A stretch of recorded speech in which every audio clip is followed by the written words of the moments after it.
The Witch. Once upon a time, there was a peasant whose wife died, leaving him with two children, twins, a boy and a girl. For some years, the poor man lived on alone with the children, caring for them as best he could. But everything in the house seemed to go wrong without a woman to look after it. Seems legit.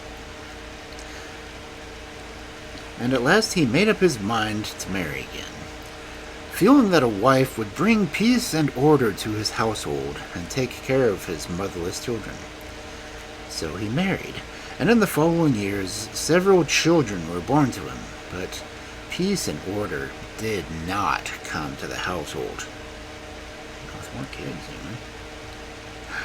For the stepmother was very cruel to the twins and beat them and half starved them and constantly drove them out of the house. For her one idea was to get rid of them and get them out of the way. All day she thought of nothing but how she could get rid of them, and at last an evil idea came into her head, and she determined to send them into the great gloomy wood where a wicked witch lived. And so one morning, she spoke to them, saying, "You have been such good children that I'm going to send you to visit my granny, who lives in a dear little hut in the wood. You will have to wait upon her and serve her, but you will be well rewarded, for she will give you the best of everything." So the children left the house together, and the little sister, who was very wise for her years, said to her brother, "We will go and see our dear grandmother and tell her where our stepmother is sending us."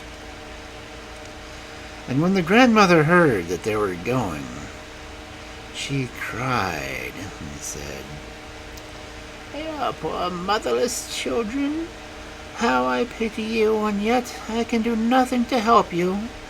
Your stepmother is not sending you to her granny, but to a wicked witch who lives in a great gloomy wood.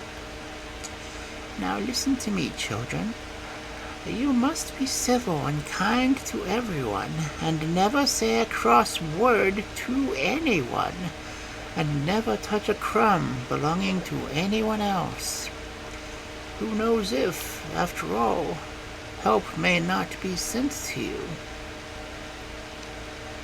And she gave her grandchildren a bottle of milk and a piece of ham and a loaf of bread, and they set out for the great gloomy wood.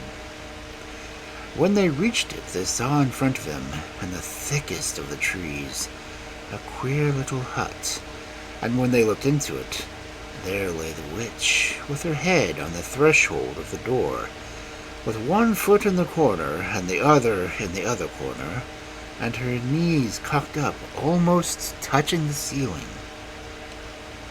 "Who's there?" she snarled in an awful voice when she saw the children. They answered civilly, though they were so terrified that they hid behind one another, and said, "Good morning, Granny. Our stepmother has sent you to wait upon us." Strike that. "Our stepmother has sent us to wait upon you and serve you." "See what you do it well, then," growled the witch. "If I am pleased with you, I'll reward you. But if I am not, I'll put you in a pan and fry you in the oven. That's what I'll do with you, my pretty dears. You have been gently reared, and that you'll find my work hard enough. See if you don't." And so saying, she set the girl down to spin yarn, and she gave the boy a sieve in which to carry water from the well, and she herself went out into the wood. Now, as the girl was sitting at her distaff, weeping bitterly because she could not spin, she heard the sound of hundreds of little feet, and from every hole in the corner, mice came pattering across the floor, squeaking and saying, "Clean up eyes so red? If you want help, then give us some bread." And the little girl gave them bread that her grandmother had given her. Then the mice told her that the witch had a cat, and the cat was very fond of ham.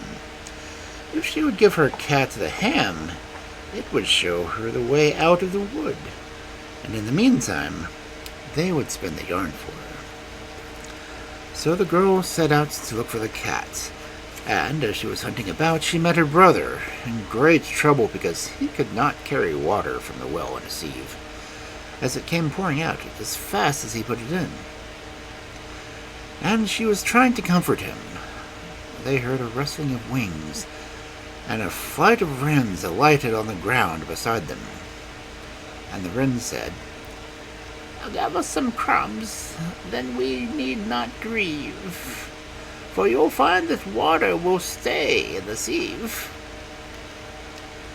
When the twins crumbled up their bread on the ground, and the wrens pecked it up, they chirruped and chirped, and when they had eaten the last crumb, they told the boy to fill up the holes in the sieve with clay, and then draw water from the well. So he did what they said, and carried a full sieve of water into the hut, without spilling a drop. When they entered the hut, the cat was curled up on the floor. So they stroked her and fed her the ham, and said to her, "Pussy, Grey Pussy, tell us how we're to get away from the witch."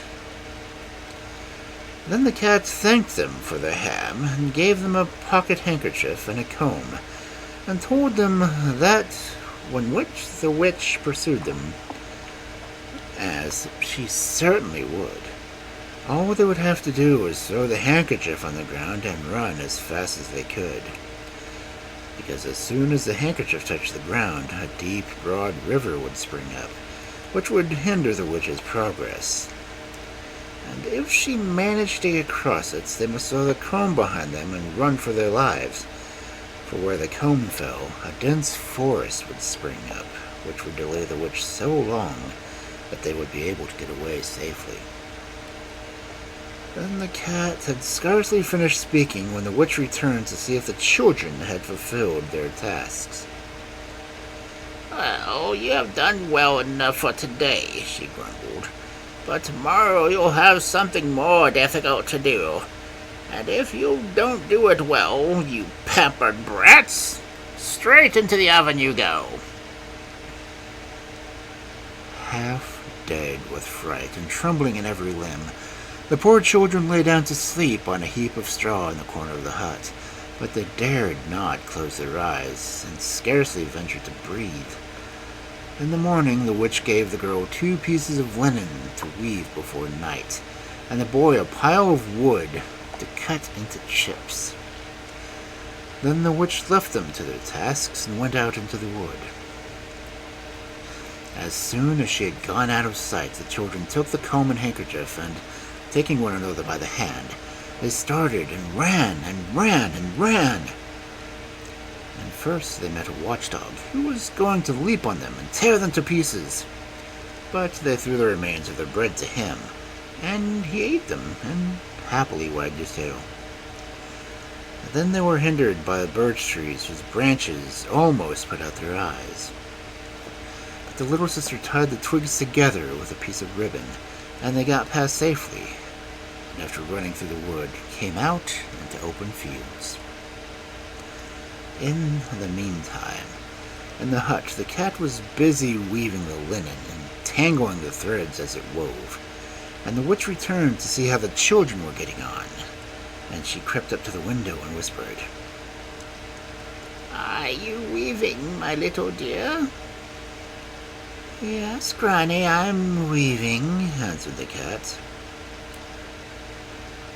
When the witch saw that the children had escaped her, she was furious.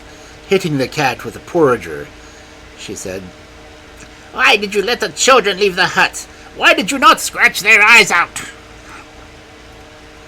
But the cat curled up on its tail and put its back up and answered, "I have served you all these years, and you never threw me a bone, but the dear children gave me their own piece of ham."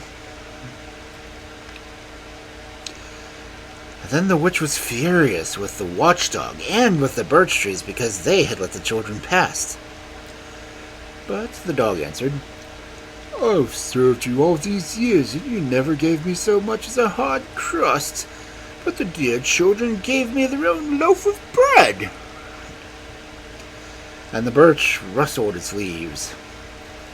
"I have served you longer than I can say, but you never tied a bit of twine around my branches, and the dear children bound them up with their brightest ribbons."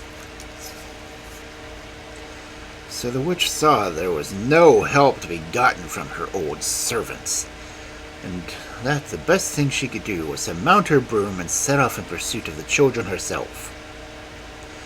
As the children ran, they heard the sound of the broom sweeping the ground close behind them. So instantly they threw the handkerchief down over their shoulder, and in a moment a deep, broad river flowed behind them. When the witch came up to it, it took her a long time before she found a place that she could cross and could forward over with her broom. But at last she got across and continued the chase faster than before, and as the children ran they heard the sound. And the little sister put her ear to the ground and heard the broom sweeping the earth close behind them. So, quick as a thought, she threw the comb down on the ground, and in an instant, as the cat had said, a dense forest sprang up, in which the roots and the branches were so closely intertwined that it was impossible to force a way through it. So when the witch came up to it on her broom, she found that there was nothing for it but to turn around and head back to her hut. But the twins ran straight on until they reached their home. Then they told their father all that they had suffered, and he was so angry with their stepmother that he drove her out of the house and never let her return. But he and the children lived happily together, and he took care of them himself and never let a stranger come near them.